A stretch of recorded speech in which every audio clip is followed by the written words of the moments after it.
శ్రీమాత్రే నమః. శ్రీ గురుభ్యో నమః. 2025 సంవత్సరం విశ్వావసునామ సంవత్సరంలో మే 15వ తారీఖు నుండి గురుగ్రహ సంచారం అనేటువంటిది మారడంతో వృషభ రాశి వారికి ఎలాంటి ప్రతిఫలాలు ఉన్నాయి, ఎలాంటి కలుగుతున్నాయి, ఎలాంటి లాభం కలుగుతుంది అనే విషయాన్ని ఇప్పుడు మనం తెలుసుకుందాం. చాలా మంది ఇవన్నీ చెప్పేటువంటివి గోచార రీత్యా చెప్పేటువంటి విషయంలో మాత్రమే. ఒక నక్షత్రం వారందరూ ఒకేలా ఉండరు, ఒక పేరు గల వారందరూ ఒకేలా ఉండరు. కానీ వాళ్ళకు జరిగేటువంటి సిచ్యువేషన్స్ మాత్రం ఆల్మోస్ట్ అలాగే జరుగుతూ ఉండొచ్చు. రెండవ స్థానంలో ఉన్నటువంటి ఈ యొక్క గురుగ్రహ సంచారం వలన, అంటే ప్రథమ స్థానం నుండి రెండవ స్థానంలోకి చేంజ్ అయినటువంటి క్రమంలో ఈ వృషభ రాశి వారికి సంబంధించి వారి యొక్క ఆర్థిక పరమైనటువంటి విషయములలో ఏదైనా సరే ప్రాపర్టీ కొనడం కానీ, ఏదైనా అమ్మడం కానీ, ఏదైనా సరే సేవింగ్స్కి సంబంధించి కానీ, ఏదైనా సరే మెచ్యూరిటీ టైం రావడం కానీ, ఇలాంటివన్నీ కూడా ఉంటాయి. ముఖ్యంగా విద్యార్థి దశలో ఉన్నవారు కూడా డబ్బుకు సంబంధించి ఆలోచించి ముందుకు వెళ్ళడం జరుగుతూ ఉంటుంది. ప్రత్యేకంగా ఎవరైతే ఈ వృషభ రాశి వారికి సంబంధించి వారి యొక్క ఆలోచన విధానం అంతా కూడా ట్రాన్స్పరెన్సీతో ఉంటుంది కాబట్టి గృహిణులందరూ కూడా నిజం చెప్పి అవతల ఏదైనా ఇబ్బంది జరిగినా వాళ్ళు ట్యాకిల్ చేయగలరు. అంతేగాని అబద్ధం చెప్తే మటుకు వాళ్ళు తట్టుకోలేరు. ఎందుకు మోసం చేయాలని ప్రయత్నిస్తున్నారని బాధపడతారు. ఒకటి.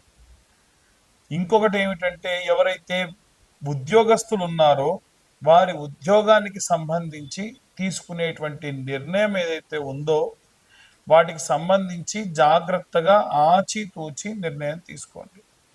ప్రప్రథమంగా ఈ ఉద్యోగానికి సంబంధించి ఎవరైతే ఉద్యోగస్తులు ఉన్నారో వారికి గతంలో ఉన్నటువంటి పిఎఫ్కి విత్డ్రా సంబంధించి కానీ, లేకుంటే గ్రాడ్యుయేటీకి సంబంధించి కానీ, ఎట్టి పరిస్థితుల్లో ఉద్యోగం మారాలనుకుంటే ఒక కంపెనీలో దీర్ఘకాలికంగా ఉన్న వాళ్ళు ఎట్టి పరిస్థితుల్లో మారకూడదు. గ్రాడ్యుయేటీ టైం అనేటువంటిది ఉంటుంది. ఆ 6 సంవత్సరాలు 10 సంవత్సరాలు దాటిన తర్వాత కానీ మీరు వెళ్తే ఇబ్బంది పడే అవకాశం ఉంటుంది. వ్యాపారస్తులందరికీ కూడా పెట్టిన పెట్టుబడులకు ఎక్స్పెక్ట్ చేసినంత లాభం రాకపోయినా లాభదాయకంగానే ఉంటుంది. రైతులందరికీ కూడా సానుకూలంగా ఉంటుంది. మిర్చి, పత్తి, కంది వీటికి సంబంధించి ఎవరైతే రైతులు ఉంటారో జాగ్రత్త వహించండి. అనవసరమైనటువంటి వారిని నమ్మి మోసపోకండి. అలాగే ఎవరైతే వృద్ధాప్యంలో పిల్లలు దగ్గర లేకుండా ఉన్నటువంటి వారు ఉంటారో వీరు కూడా మిమ్మల్ని మభ్యపెట్టే వాళ్ళు కానీ, మిమ్మల్ని ఎప్పుడు తరచూ ఏదైనా పొగిడేటువంటి వాళ్ళు ఉన్నా సరే వారిని నమ్మకండి. ఇక అన్ని వర్గాల వారికి సంబంధించి ఎలాంటి రెమెడీస్ తీసుకోవాలి, ఎలాంటి మంత్రపఠనం చేయాలి అనే విషయాన్ని ఇప్పుడు మనం తెలుసుకుందాం. ఈ యొక్క విశ్వావసునామ సంవత్సరంలో అందరూ కూడా ఆరోగ్యంగా ఉండండి. మనం ఎక్స్పెక్ట్ చేసిన దానికంటే అధికమైనటువంటి వర్షపాతం ఉండే అవకాశం ఉంటుంది. వర్షం కానీ ఎండకు కానీ అందరూ జాగ్రత్తగా ఉండండి. మే 15వ తారీఖు నుండి చూసుకున్నట్టయితే గురుగ్రహ సంచారం మారడం వలన ద్వాదశ రాశుల వారికి చిన్న చిన్న మార్పులు ఏర్పడే అవకాశం ఉంది. విశ్వావసునామ సంవత్సరంలో ఈ మార్పులు కీలకమైనటువంటి వాతావరణాన్ని, కీలకమైనటువంటి ధనలాభాన్ని కూడా ఇచ్చేటువంటి అవకాశం ఉంది. ఎట్టి పరిస్థితుల్లో విద్యార్థి దశలో ఉన్నటువంటి వారు వీలైనంత వరకు మునుముందు ఫ్యూచర్కి సంబంధించి ఎలాంటి ప్రణాళికలు తీసుకోవాలి, ఏ విధంగా ముందుకు వెళ్ళాలి అనేటువంటి వాటి మీద ఫోకస్ చేయడం మంచిది. ముఖ్యంగా వీరు సరస్వతి లేహ్యము అని దొరుకుతుందండి. ఈ సరస్వతి లేహ్యము పిల్లలు ప్రతిరోజు విద్య అభ్యసించేటువంటి వాళ్ళు నిత్యం ఆ లేహ్యాన్ని నాలుకపై వేసుకోవడం మంచిది. దాన్ని చప్పరివ్వడం పొద్దున్నే పరిగడుపున చేయడం మంచిది.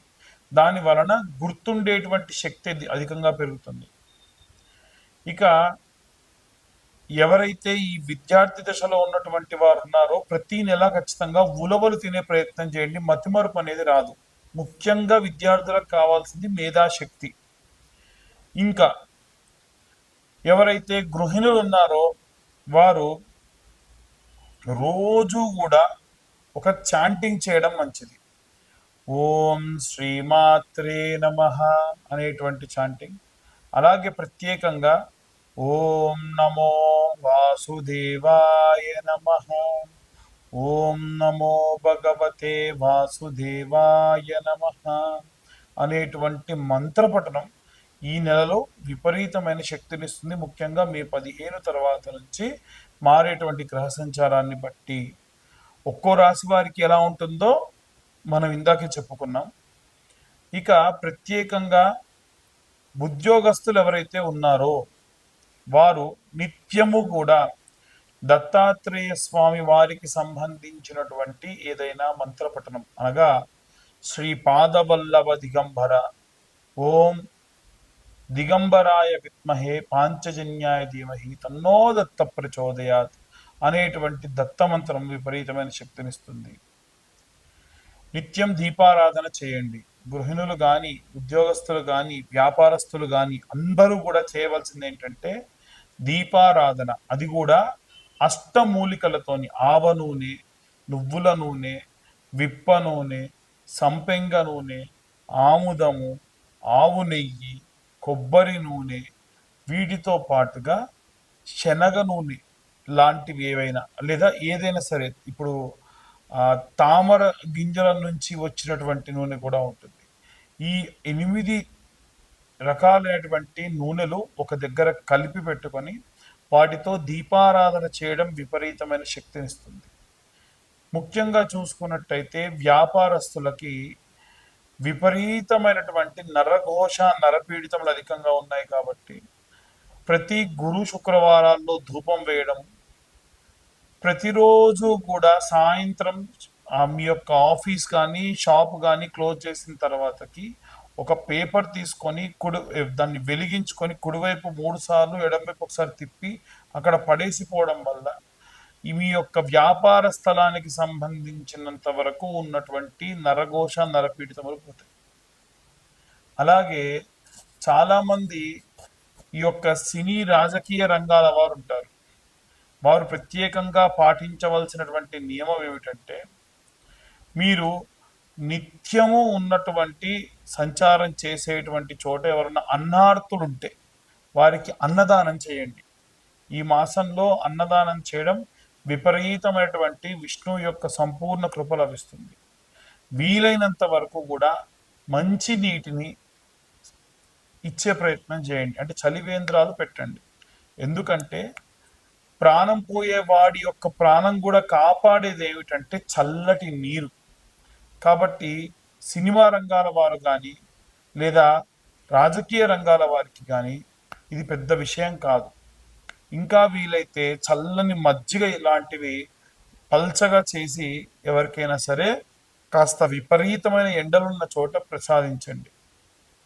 నిత్యము కూడా కొంతమంది వీటికి సంబంధించి కార్యక్రమాలు చేస్తున్నారు. పరోక్షంగానన్న వారికి డబ్బు సహాయం చేయండి.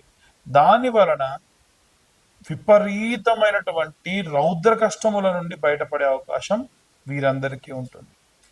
ఈ యొక్క రైతులు ఎవరైతే ఉన్నారో వారు మీ మొదటి పంట ధాన్యాన్ని తీసుకొని వెళ్ళి అవి బియ్యంగా మారిన తర్వాతకైనా పర్వాలేదు, ఎవరైనా సరే అనాథ శరణాలయంలో ఆ బియ్యాన్ని దానం చేయండి. దాని వలన ఎన్నో రకాలైనటువంటి పాపభూయిష్టమైనటువంటి కష్టముల నుండి మనం బయటపడే అవకాశం ఉంది. ఇక ఈ యొక్క విడాకులు, కోర్టు గొడవలు వీటిల్లో చిక్కుకొని ఉన్నటువంటి వారు ఏమి చేయాలి అనంటే అపమృత్యు భయానికి సంబంధించింది కాబట్టి ఎవరన్నా నిత్య సంధ్యావందనం చేసుకొని జపమాచరించేటువంటి బ్రాహ్మడు మీకు తెలుసుంటే ఆ బ్రాహ్మడికి గుమ్మడికాయ, నల్లటి కంబలి, శీలలు వీటిని దానంగా ఇవ్వండి. ఇలా ఇవ్వడం, బెల్లంతో సహా దానం ఇవ్వండి. ఇలా ఇవ్వడం వలన అపమృత్యు భయము అలాగే కోర్టు గొడవల నుండి బయటపడేటువంటి అవకాశం కూడా లభిస్తుంది. ఇక అన్ని వర్గాల వారికి సంబంధించి మేము చెప్పేవన్నీ కూడా గోచార రీత్యా చెప్పేటువంటి విషయములు మాత్రమే. మా వీడియో పైన తమ్నైల్స్ ఏవైతే ఉంటాయో వాటిల్లో చాలా నిగూఢమైన అర్థం ఉంటుంది. దాన్ని ఎవరిని డిస్కరేజ్ చేయడానికి కానీ, ఎవరిని బాధ పెట్టడానికి కానీ 100% కాదు. ఒకవేళ ఎవరైనా సరే మిమ్మల్ని ఆ థంబ్‌లైన్స్ చూసి ఎవరన్నా బాధపడుంటే అన్యథా భావించరు. అది ఎందుకంటే మా దాకా వచ్చి మా వీడియో చూడాలనేటువంటి ఇంటెన్షన్ ఒకవైపు ఉంటే, దానిలో అర్థం కూడా ఇంకోలా ఉంటుంది. ఒక స్త్రీ వల్ల మీకు లాభం కలుగుతుందంటే ఎవరా స్త్రీ అండి అని ఫోన్లు చేస్తూ ఉన్నారు.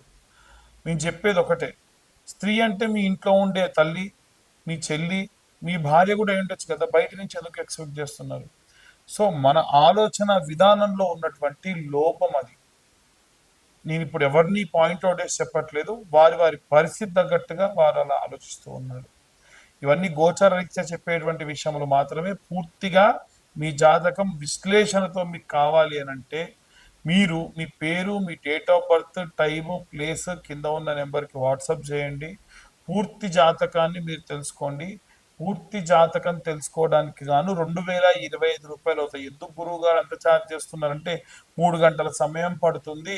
60-70 పేజీలు అదంతా కూడా క్రియేట్ చేయడానికి పీడిఎఫ్‌లు టైప్ చేయడానికి పడుతుంది. కాబట్టి మీకోసం నేను కూర్చొని 3 గంటలు ఈ పని చేస్తున్నా కాబట్టి ఆ మాత్రం ధనం నేను ఛార్జ్ చేయడం జరుగుతుంది. దీనికి ఎటువంటి ఎక్స్‌క్యూజ్ లేదు. అన్యథా భావించరాదు. ఎందుకంటే ప్రతి ఒక్కదానికి ఒక ప్రైస్ ట్యాగ్ అనేది ఉంటుంది. దీనికి కూడా అందుకే తీసుకుంటాం. తర్వాతకి మీ జాతకం గురించి పూర్తిగా విశ్లేషణతో మీతో మాట్లాడడం కూడా జరుగుతుంది.